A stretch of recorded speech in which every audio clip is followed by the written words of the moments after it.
Governor സർക്കാർ പോര് നിയമ പോരാട്ടത്തിലേക്ക് കടുക്കുന്നു എന്നുള്ള വാർത്ത കൂടി. ഡിജിറ്റൽ സാങ്കേതിക സർവകലാശാല VC നിയമന വിഷയത്തിൽ ഹൈക്കോടതി വിധിക്കെതിരായ ഗവർണറുടെ അപ്പീൽ നേരിടാൻ ഉറച്ചിരിക്കുകയാണ് സർക്കാർ. സുപ്രീം കോടതിയിൽ സംസ്ഥാന സർക്കാർ കവിയറ്റ് ഫയൽ ചെയ്യും. സർക്കാർ വാദം കേൾക്കാതെ തീരുമാനമെടുക്കരുതെന്ന് കോടതിയിൽ ആവശ്യപ്പെടും. അതിനിടെ VCയുടെ ഉത്തരവ് മറികടന്ന് രജിസ്ട്രാർ അനിൽകുമാർ ഔദ്യോഗിക വാഹനത്തിൽ സർവകലാശാല ആസ്ഥാനത്തെത്തി. തനിക്ക് സ്വന്തമായി വാഹനമില്ല എന്നായിരുന്നു അനിൽകുമാറിന്റെ പ്രതികരണം. അതേസമയം സർവകലാശാലയുടെ പ്രവർത്തനം സാധാരണ നിലയിലാക്കാൻ ഇടപെടൽ ആവശ്യപ്പെട്ട് BJP സിൻഡിക്കേറ്റ് അംഗങ്ങൾ നൽകിയ ഹർജി ഇന്ന് ഹൈക്കോടതി പരിഗണിക്കും.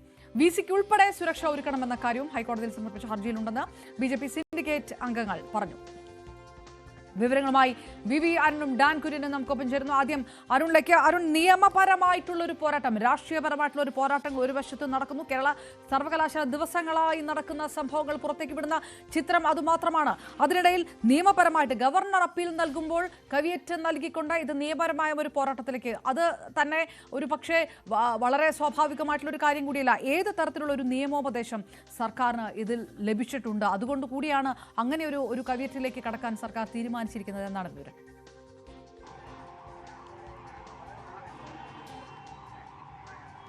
അപർണ, ഹൈക്കോടതിയിൽ നിന്ന് ഗവർണർ കേട്ടത് വലിയ തിരിച്ചടിയാണ്. നേരത്തെ സിംഗിൾ ബെഞ്ച് എന്ത് പറഞ്ഞു അത് കുറച്ചുകൂടി ശക്തമായി തന്നെ പറഞ്ഞുകൊണ്ട് സർക്കാർ തീരുമാനമാണ് ശരി സർവകലാശാല വിഷയത്തിലെന്ന് ഹൈക്കോടതി ഡിവിഷൻ ബെഞ്ച് വ്യക്തമാക്കുകയായിരുന്നു. അതിനെതിരെ നിയമ വഴി നിയമ പോരാട്ടം തുടരാനാണ് രാജ്ഭവൻ ആലോചിക്കുന്നത്. അതിന്റെ ഭാഗമായാണ് സുപ്രീം കോടതിയിൽ അപ്പീൽ പോകാനുള്ള ധാരണ. അത് ഗവർണർ നിയമവിദഗ്ധരുമായി കൂടിയാലോചന നടത്തുന്നുണ്ട്. അതിനുശേഷമാകും ഒരു അന്തിമ തീരുമാനമെടുക്കുക. ഇന്ന് തന്നെ ഒരു പക്ഷേ സുപ്രീം കോടതിയെ സമീപിച്ചേക്കും. അല്ല സർക്കാർ ഏറ്റുമുട്ടലിനല്ല മറ്റു വഴികളിലേക്ക് പോവുകയാണെങ്കിൽ ഗവർണർ ഒരുപക്ഷെ പിൻവാങ്ങാനിടയുണ്ട്. പക്ഷേ ഇപ്പോൾ രാജ്ഭവന്റെ മുന്നിലുള്ള ഏറ്റവും പ്രധാനപ്പെട്ട പരിഗണന ഡിവിഷൻ ബെഞ്ച് വിധിക്കെതിരെ സുപ്രീം കോടതിയെ സമീപിക്കാനാണ്, അപ്പീൽ നൽകാനാണ്. UGC ചട്ടങ്ങൾ താൽക്കാലിക VC നിയമനത്തിന് ബാധകമല്ല എന്ന ഈ ഹൈക്കോടതി വിധിയുടെ പരാമർശമാണ് ഗവർണർ ആയുധമാക്കുന്നത്. നേരത്തെ പല വിധികളും തിരിച്ചാണ്. കാരണം UGC ചട്ടങ്ങളും സർവകലാശാലയുടെ സംസ്ഥാന സർവകലാശാല നിയമങ്ങളും തമ്മിൽ കോൺഫ്ലിക്റ്റ് ഉണ്ടായാൽ, വൈരുദ്ധ്യമുണ്ടായാൽ അവിടെ UGC ചട്ടങ്ങൾ തന്നെ പ്രാധാന്യം നൽകണമെന്ന വിധികളുണ്ട്. ഹൈക്കോടതികളുടെയും സുപ്രീം കോടതിയുടെ വിധിയുണ്ട്. ആ വിധി ചൂണ്ടിക്കാണിച്ചാകും ഗവർണർ സുപ്രീം കോടതിയെ സമീപിക്കുക. അങ്ങനെ സുപ്രീം കോടതി ഗവർണർ സമീപിച്ചാൽ സർക്കാർ അവിടെ തടസ്സ ഹർജി നൽകും. ഗവർണർ ഹർജി വന്നാൽ സംസ്ഥാനത്തെ കേൾക്കാതെ, സംസ്ഥാന സർക്കാരിന്റെ വാദങ്ങളെ കേൾക്കാതെ ആ ഹർജിയിൽ തീരുമാനമുണ്ടാകുന്ന ആവശ്യമാകും സംസ്ഥാനം മുന്നോട്ട് വയ്ക്കുക. അത് നിയമവൃത്തങ്ങളുമായി സർക്കാർ ചർച്ച ചെയ്ത് എടുത്ത തീരുമാനമാണ്. ഡൽഹിയിലെ സർക്കാർ കൗൺസിലർമാരോട് നിർദ്ദേശം സർക്കാർ നിയമവകുപ്പ് നൽകിക്കഴിഞ്ഞു. ഗവർണറുടെ ഹർജി ഇതുമായി ബന്ധപ്പെട്ട് സുപ്രീം കോടതിയിൽ വന്നാൽ അവിടെ കൃത്യമായ കേവിയറ്റ് ഫയൽ ചെയ്ത് സർക്കാർ വാദം അവിടെ അറിയിക്കണം എന്ന നിലപാടാണ് സർക്കാർ മുന്നോട്ട് വയ്ക്കുന്നത്. ഗവർണർ നിയമ പോരാട്ടത്തിലാണെങ്കിൽ സർക്കാരും അതേ വഴിയുടെ മുന്നോട്ട് പോകും. ഇന്നലെ തന്നെ സർക്കാർ 2 സർവകലാശാലകളിലേക്കുമുള്ള VCമാരുടെ നിയമന പട്ടിക, ശുപാർശ പട്ടിക 3 അംഗ പാനൽ വീതം ഡിജിറ്റൽ സർവകലാശാലയിലേക്ക് മുഖ്യമന്ത്രിയുടെ ഓഫീസും അതുപോലെ തന്നെ ടെക്നിക്കൽ യൂണിവേഴ്സിറ്റി സാങ്കേതിക സർവകലാശാലയിലേക്ക് ഉന്നത വിദ്യാഭ്യാസ മന്ത്രിയുടെ ഓഫീസും പട്ടികകൾ കൈമാറിയിരുന്നു. ഇതിൽ നിന്ന് വേണം ഗവർണർ നിയമനം നടത്തേണ്ടതെന്നാണ് ഹൈക്കോടതി ഡിവിഷൻ ബെഞ്ചിന്റെ ഉത്തരവ്. പക്ഷേ ഗവർണർ ഇപ്പോൾ അതിലേക്ക് പോകില്ല. പകരം ഒന്നുകിൽ അദ്ദേഹം അത് വൈകിപ്പിക്കും, അല്ലെങ്കിൽ ഒരുപക്ഷെ അദ്ദേഹം സ്ഥിരം VC നിയമനത്തിനുള്ള നടപടി മുന്നോട്ട് പോകാൻ സാധ്യത തള്ളിക്കളയാനാകില്ല. ഏതായാലും തിരക്കിട്ട കൂടിയാലോചനകൾ ഡൽഹി കേന്ദ്രീകരിച്ച് നടക്കുകയാണ്. രാജ്ഭവൻ അവിടെ നിയമോപദേശം തേടിയിട്ടുണ്ട്. അതിന്റെ അടിസ്ഥാനത്തിലാകും അപ്പീൽ നൽകുന്നെങ്കിൽ നൽകുക, എങ്കിൽ സർക്കാർ അവിടെ ഈ തടസ്സ ഹർജിയും നൽകും. അരുൺ, ഇത് സെർച്ച് കമ്മിറ്റിയുടെ ശുപാർശയുടെ അടിസ്ഥാനത്തിൽ ഗവർണർക്കുള്ള അധികാരം, ഇതിനകത്ത് പലതവണ സർക്കാർ പല നീക്കങ്ങളുമായി മുന്നോട്ട് പോയി. 5 അംഗ സെർച്ച് കമ്മിറ്റി വേണമെന്ന് പറഞ്ഞു, ഗവർണറെ ഈ ചാൻസലർ പദവി, ഇതിനൊക്കെ വലിയ തിരിച്ചടി നേരിട്ടിട്ടുണ്ട്. അപ്പോൾ സ്വാഭാവികമായിട്ടും ഈ നിയമനത്തിലേക്ക് കടക്കാതിരിക്കാൻ ഇത് നീട്ടിക്കൊണ്ടു പോകുന്നത് സർവകലാശാലകളുടെ പ്രവർത്തനത്തെ മോശമായി ബാധിക്കുന്ന ഒരു സാഹചര്യം. ആരോഗ്യ സർവകലാശാല ഒഴികെ എവിടെയും VCയും പ്രോ VCയും ഒന്നുമില്ലാത്ത ഒരു സാഹചര്യത്തിലേക്കൊക്കെ കാര്യങ്ങൾ പോകുക, വലിയ തരത്തിലുള്ള ഒരു പ്രതിഷേധം ആ വിഷയത്തിൽ ഉയർന്നു വരിക, അത് സർക്കാരിന് ഗുണകരമാകുമോ? ഈ പറഞ്ഞു വരുമ്പോൾ ഇതെല്ലാം തിരിച്ചടിക്കുന്ന പന്ത് അത് സർക്കാരിന് തന്നെയല്ലേ ദോഷകരമായി സംഭവിക്കുക?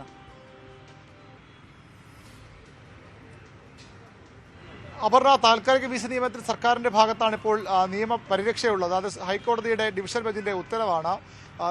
ഡിജിറ്റൽ സർവകലാശാലയിലെയും അതുപോലെ തന്നെ സാങ്കേതിക സർവകലാശാലയും താൽക്കാലിക VC നിയമനത്തിൽ സർക്കാർ തന്നെയാണ് അവസാന വാക്ക്. സർക്കാർ നൽകുന്ന പട്ടികയിൽ നിന്ന് ചാൻസലർ കൂടിയായ ഗവർണർ പേര് നിർദ്ദേശിക്കണമെന്ന് മാത്രമാണ് ഈ കോടതി വിധിയിലുള്ളത്. ആ ചട്ടങ്ങളും അങ്ങനെ തന്നെയാണ്. ആ ചട്ടങ്ങളുടെ അടിസ്ഥാനത്തിൽ തന്നെയാണ് കോടതി വിധിയും ഉണ്ടായത്. അതുകൊണ്ട് തന്നെ അവിടെ സർക്കാരിന് ഒരു മുൻതൂക്കമുണ്ട്. മറിച്ച് താൽക്കാലിക VC നിയമനത്തിനെതിരെയും ഈ കോടതി വിധിയിൽ പരാമർശങ്ങളുണ്ട്. താൽക്കാലിക VCമാർ ഒരു പരിഹാരമല്ല സർവകലാശാലയിലെ ദൈനംദിന ഭരണത്തിനും ഭരണനിർവഹണത്തിനും അതുപോലെ തന്നെ പ്രതിസന്ധികൾ പരിഹരിക്കുന്നതിന് താൽക്കാലിക വിസിമാർ ഒരു പോം വഴിയല്ല, അവിടെ വേണ്ട സ്ഥിരം വിസിയാണ്. അങ്ങനെയെങ്കിൽ സ്ഥിരം വിസി നിയമനവുമായി മുന്നോട്ട് പോകണം എന്നൊരു നിർദ്ദേശം കൂടി കോടതി വിധിയിലുണ്ട്. അത് ഒരുപക്ഷെ ഗവർണർ ആയുധമാക്കിയേക്കും. താൽക്കാലിക വിസി വേണ്ട, സ്ഥിരം വിസി തന്നെ വരട്ടെ എന്ന് കോടതി തീരുമാനം രാജ്ഭവൻ ഗവർണർ തീരുമാനമെടുത്താൽ അവിടെ സർക്കാരിന്റെ വെല്ലുവിളികൾ ഉണ്ടാകും. അതുണ്ടാകുന്നത് പ്രധാനമായും ഈ സെർച്ച് കമ്മിറ്റി രൂപീകരിക്കുമ്പോഴാണ്. നിലവിലെ UGC ചട്ടങ്ങൾ പ്രകാരമാകാം ഒരുപക്ഷെ സെർച്ച് കമ്മിറ്റി രൂപീകരിക്കുക. അങ്ങനെ വന്നാൽ അവിടെ ഗവർണറുടെ സേ തന്നെ നടപ്പാകും. ഗവർണർ ആരെ വിസി ആക്കാൻ ആഗ്രഹിക്കുന്നു, ഇപ്പോൾ ഈ മോഹനൻ കുന്നുമലിനെ പോലുള്ള ആളുകൾ വച്ചതുപോലെ ഗവർണർ തീരുമാനിക്കുന്ന സംഘപരിവാർ അനുഭാവികളെന്ന് വിമർശിക്കപ്പെടുന്ന ആളുകൾ തന്നെ ഒരുപക്ഷെ വീണ്ടും സംസ്ഥാനത്തെ എല്ലാ സർവകലാശാല തലപ്പത്തേക്ക് എത്തുന്ന സാധ്യത അത് സ്ഥിരം വിസി നിയമനത്തിലാണ്. ഇപ്പോൾ മറ്റ് നിയമങ്ങളൊന്നും സർക്കാരിന് അനുകൂലമായി ഈ വിസി നിയമനത്തിലില്ല. അത് UGC ചട്ടങ്ങൾ പ്രകാരം തന്നെയാകും നിയമനം നടക്കേണ്ടത്. അങ്ങനെയെങ്കിൽ അതിനുള്ള വഴി കൂടി ഗവർണർ തേടിയേക്കാം. ഇപ്പോൾ ഗവർണർ അതും ആലോചനയുണ്ട്. പക്ഷേ ആദ്യ പരിഗണന നമുക്ക് ലഭിക്കുന്ന സൂചന അനുസരിച്ച് കോടതിയിലേക്ക് അപ്പീൽ പോവുക എന്നുള്ളത് തന്നെയാണ്. അല്ലെങ്കിൽ സർക്കാർ ഒരു ഒത്തുതീർപ്പ് വഴിയിലേക്ക് സർക്കാരും ഗവർണർ നീങ്ങണം. അതിനും ഗവർണർ രാജ്ഭവൻ ഒരു ഘട്ടത്തിൽ ആഗ്രഹിച്ചതാണ്. ഈ വിഷയത്തിൽ ഏറ്റുമുട്ടലല്ല, പകരം ഒരു സമവായ പാതയിലേക്ക് പോകാൻ സർക്കാരും അത്തരം നീക്കങ്ങൾ പുനരാരംഭിച്ചാൽ എനിക്ക് സ്വന്തമായി അപ്പീൽ പോകുന്ന അടക്കമുള്ള കാര്യങ്ങളിൽ രാജ്ഭവൻ ഒരു പുനരാലോചന നടത്തും. പക്ഷേ അരുൺ പറഞ്ഞോളൂ, നേരത്തെ അനിൽകുമാറിന്റെ ബൈറ്റാണ് കേട്ടത്. അതിനകത്ത് ഇതൊരു പുനരാലോചനയിലേക്ക് കടക്കുമെന്ന് കൂടിയാണോ സ്ഥിരീകരിക്കേണ്ടത് ഈ സമയത്ത്? അത്തരത്തിൽ ചർച്ചകൾ നടക്കുന്നുണ്ട്.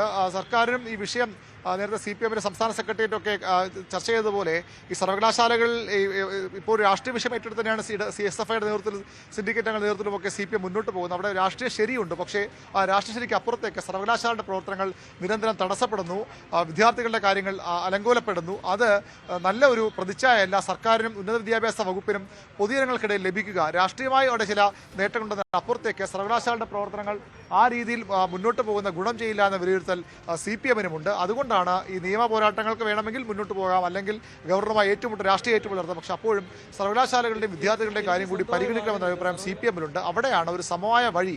നമുക്കറിയാം ഈ ഭാരതാംബ വിഷയമാണ് ഈ വിവാദങ്ങളൊക്കെ ഇപ്പോൾ ആളി കത്തിക്കുന്നത്.